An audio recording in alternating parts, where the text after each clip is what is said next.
মানে এইভাবে কি আপনি অন্য একজনের বউরে ধরতে পারেন? আপনি এইভাবে এখন আবার আমাদের সামনে ধরে দেখাইতেছেন। একটু পরে উনি আবার আমাকে বলতেছে ভাই ভাই উনি আসলে ওয়াইফ না, আমাদের এই করছি, এটা আমাদের ভাই ছেড়ে দেন, আপনারা এই কথা বলতেছে। মহিলাটা বলে যে উনি যদি এখানে থাকে এনে জড়া যায়, আপনার সমস্যাটা কোথায়? এখন ভাই আমরা আছি নিরাপত্তার দায়িত্বে, আমরা মানুষকে সুন্দর করে বোঝা বলি। এখন উগ্রভাবে তো কোনো কথা বলতে পারি না আমরা। আপনারা বলতে যাই তখনই আমাদের উপরে একটা অন্যরকম রিঅ্যাক্ট শুরু করে দেয়। আপনারা তাদেরকে কোথায় দেখছেন? কোথায়? এখানে রমনা পার্কে হচ্ছে চাইনিজ রেস্টুরেন্ট থেকে একটু দূরে রমনা বটম হলের একদম মাঠের কর্নারে। এমনি আপনাদের এখানে আইনগতভাবে কি আসলে নির্দেশনা আছে? এখানে নির্দেশনা হচ্ছে সন্ধ্যা 6টার পরে ছেলে মেয়ে এলাও না। সন্ধ্যা 6টার মধ্যে ছেলে মেয়েকে বাইরে চলে যেতে হবে। আর ছেলেদেরকে সর্বোচ্চ রাত 8টা পর্যন্ত। এখন আপনাদের দায়িত্ব অনুযায়ী এই ওনাদেরকে কি শাস্তি দেওয়া? শাস্তির নিয়ম এখন আমরা এনাদেরকে নিয়ে আমরা পুলিশ। আপনার পরিচয়টা দেন তো একটু। আপনার পরিচয়। থাকেন কোথায়? বাসা কোথায়? বাসা কোথায়? আপনার নাম কি? আমার বাসা শান্তিবাগ।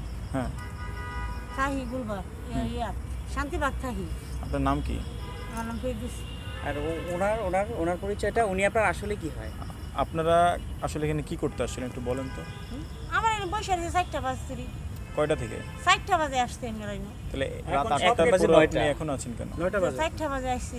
এতক্ষণ কি করছেন? আমি বসে গেছি। তাহলে এখন বসে অবৈধ কাজ করছেন না? অবৈধ কাজগুলো আপনার পরিবার আছে, সংসার আছে, আপনি এখানে এত সময় কেন? তার সাথে আপনার কি সম্পর্ক? ওনার সাথে আপনার কি সম্পর্ক? উনি তো আপনার হাজবেন্ড না, প্রথমেই বলছিলেন আপনার হাজবেন্ড, তাই না? আপনি কি ভুল করছেন কিনা এখন এটা বলেন। যে আপনি কি ভুল স্বীকার করেন যে আপনি ভুল করেছেন? ভুল স্বীকার করব না কেন? এই ওনাকে একটু জিজ্ঞেস করেন। এই যে আপনি ভাইয়া উনি আমার বোন, উনি রাগ করে আসছিল। উনি কেমন বোন আপনার? আমার ধর্মিষ্ঠ বোন। আপনার নাম কি? উনি স্বামীও আছে, সব আছে। এখন আমি উনিকে বোঝানোর জন্য আমি আসছি ভাইয়া। আপনার নাম কি? আমার নাম উজ্জ্বল। আচ্ছা, ওর আপনি বোঝানোর জন্য আসছেন, জড়াই ধরে বোঝানোর জন্য জি আসছেন? ভাইয়া জি। আপনার ওইটাই আমি উনিকে বুঝাইছি, তোমার সংসার আছে, আসো, তুমি তোমার পাইছি, তুমি বাসা চলে যাও। এই যে জড়াই ধরে আনসার ভাইরা যে ধরছে, আপনি তাহলে জড়াই ধরে আমরা কি মিথ্যা বলতেছি? আমি মুসলমান তো বলবো, আমার বন্ধু ভাই বলছি এইভাবে কি আপনি অন্য একজনের বউরে ধরতে পারেন?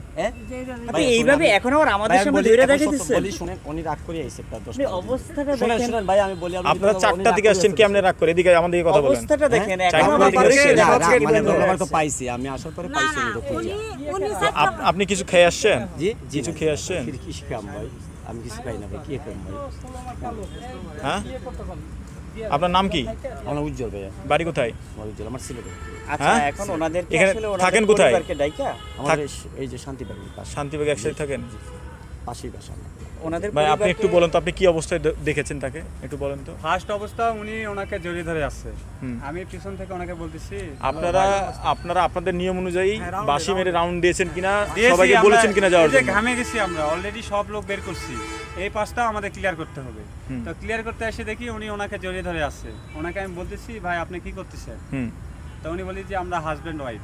তারপরে আমি বললাম যে হাজব্যান্ড ওয়াইফ এত রাতে তো রমনা পার্কে থাকা যাবে না, সব লোকজন তো বের করে দিচ্ছে। তো দেওয়ার পর উনি কিছু বলে নাই, ওনার কথাটা আমার খারাপ লাগছে। উনি বলছে যে আপনাদের সমস্যা কি? উনি বলছে সমস্যাটা কি বলছে। তারপর আমি ওনাকে বলছি যে রমনা পার্কেতে এভাবে থাকা যাবে না। একটু পরে উনি আবার আমাকে বলতেছে ভাই ভাই উনি আসলে ওয়াইফ না, আমাদের করছি, এটা আমাদের ভাই ছেড়ে দেন, আপনারা এই কথা বলতেছে। এরপর তো আপনারা কি দেখেছেন ভাই একটু বলেন তো। আপনারা কিছু দেখছেন? আপনি দেখলাম শুরু থেকে আছেন, মানে কি ঘটনা একটু বলেন তো। শুরু থেকে বলতে এইখানে ওনারা আসলো, আমরা এইখান দিয়ে যাচ্ছি, তো ওনারা বলতে জড়া ধরা বলতে আপত্তিকর অবস্থানে অবস্থান করতেছে, সোজা কথা যেটা। ওনারা মানে আপত্তিকর অবস্থানে অবস্থান করতেছে, পাবলিক প্লেসে আসলে এরকম আপত্তিকর অবস্থানে অবস্থান মানে করে না সাধারণত, করাটা উচিত না। তো উনি এসে করলো, এই আপা আর কি একটু উত্তেজিত হয়ে গেল ওনার উপরে।